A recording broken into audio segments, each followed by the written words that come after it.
Sampai saat ini masih banyak orang yang sering bertanya tentang kapan DC datang ke rumah, telat bayar berapa lama, dan pinjol mana saja yang ada DC lapangannya. Nah, di beberapa video sebelumnya saya sudah bahas tentang beberapa pinjol yang tidak ada DC lapangannya. Itu berdasarkan pengalaman saya tidak didatangi DC lapangan, walaupun saya tahu pengalaman setiap orang tidak sama, nasib setiap orang tidak sama.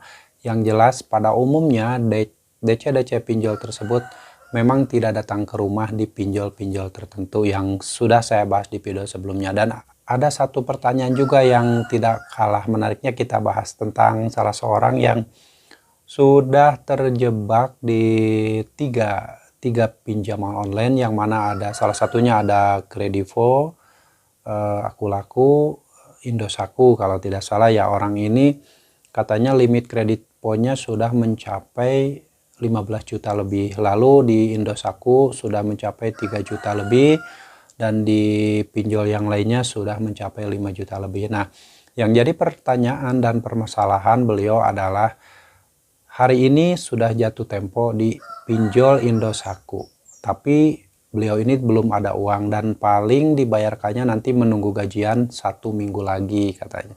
Dan kalau misalkan nanti saat gajian beliau ini mau membayarkannya, yang jadi pertanyaan, apakah ketika telat bayar 1 minggu di pinjol Indosatku, apakah berefek ke pinjol yang lain seperti Kredivo yang limitnya 15 juta rupiah.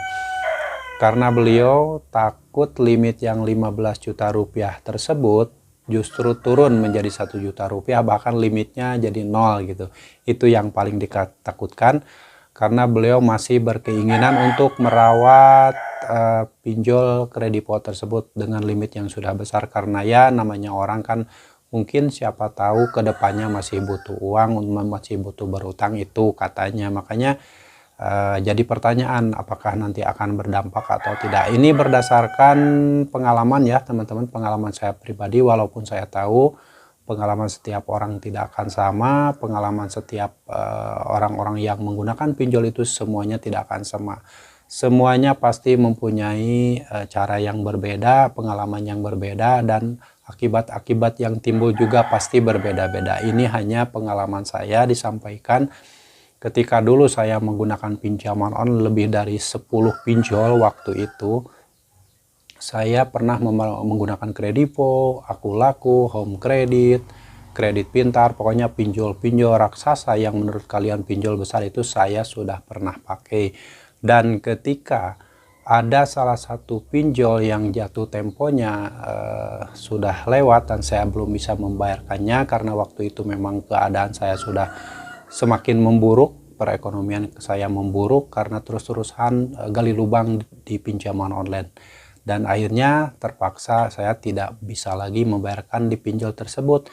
Setelah telat bayar 1 minggu, ada beberapa pinjol lain yang limitnya justru yang asalnya sudah mencapai di atas 5 juta rupiah, tapi karena ada satu pinjol yang telat bayar, akhirnya limit yang lain yang ada di pinjol tersebut tiba-tiba menyusut jadi kecil, asalnya 5 juta jadi 700.000 rupiah.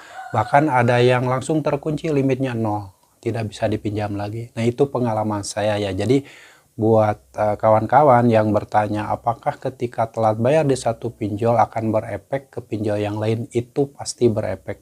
Itu pengalaman saya ya.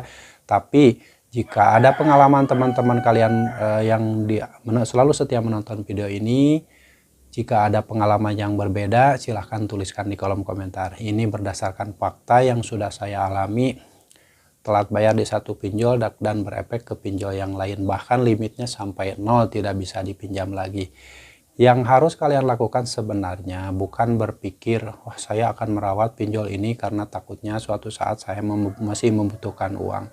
Tapi saran dari saya lebih baik kalian coba cari peluang usaha lain.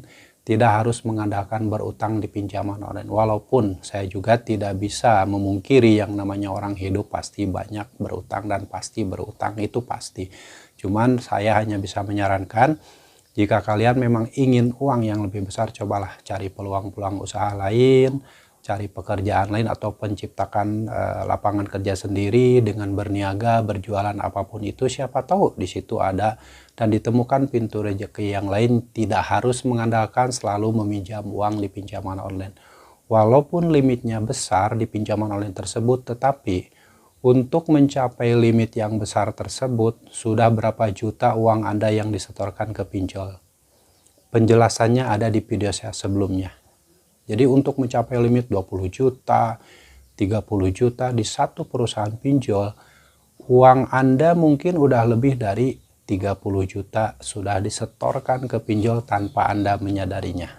Itu yang berbahaya. Jadi jangan berharap Anda merawat pinjol, menjaga skor kredit agar limit pinjaman Anda di pinjol tersebut semakin besar. Padahal semakin besar limit pinjaman yang muncul di pinjaman online tersebut, semakin banyak pula uang Anda yang sudah disetorkan ke pinjol. Harta benda Anda sudah pasti banyak yang dijual jika Anda terus-terusan menjaga limit agar tetap bagus. Itu ya teman-teman, tetap berhati-hati menggunakan pinjaman online manapun. Apalagi mungkin pinjaman online ilegal, itu lebih berbahaya lagi. Kita tidak tahu apa yang terjadi di pinjol legal saja. Akibat dari kita tidak mampu bayar itu sudah banyak kejadian-kejadian orang yang sampai mengakhiri hidup akibat diteror, ditagih dengan cara-cara yang tidak beretika. Itu pinjol legal, apalagi pinjol ilegal. Makanya pinjol itu sebenarnya tidak ada kebaikan dari sisi manapun jika kita berpikir dengan akal sehat, berpikir dengan cerdas. Lebih baik coba kalian cari peluang untuk mendapatkan pintu rezeki yang lain tanpa harus meminjam uang di pinjol, karena faktanya Anda mempertahankan limit agar tetap bertambah dan tetap banyak, uang Anda juga semakin habis. Harta benda Anda semakin habis dijual itu akibat mempertahankan limit agar tetap semakin bertambah di salah satu perusahaan pinjol. Nah itulah teman-teman. Jadi ketika telat bayar di satu pinjol pasti berefek ke pinjol yang lain. Itu sudah saya buktikan dulu. Dan kalau pengalaman kalian memang tidak sama dengan pengalaman saya, kalian boleh tuliskan di kolom komentar. Karena saya yakin pengalaman setiap orang menggunakan pinjol itu tidak akan sama. Oke ya, semoga ini bermanfaat dan buat teman-teman tetap semangat apapun yang terjadi pada Anda. Jika memang saat ini Anda sudah tidak mampu lagi membayar utang di pinjol, jangan memaksakan terus-terusan membayar, apalagi sampai gali lubang tutup lubang. Penyelesaian masalah ketika Anda tidak mampu bayar di pinjol sudah stop pembayaran, gagal bayarkan. Jangan terus-terusan membuat utang baru, jangan menciptakan lagi utang baru, jangan meminjam ke pinjol yang lain, gali lubang tutup lubang, meminjam uang kemana-mana, jangan dilakukan. Itu faktanya bukan solusi, tapi akan semakin menggerus harta benda kalian dan kalian akan menangis saat semua yang kalian miliki sudah habis. Oke, semoga bermanfaat dan kalian tetap semangat perjuangkan masa depan kalian, perjuangkan masa depan keluarga kalian. Dan jangan pernah lagi memperjuangkan masa depan pinjaman online. Sampai jumpa lagi di video saya selanjutnya. Wassalamualaikum warahmatullahi wabarakatuh.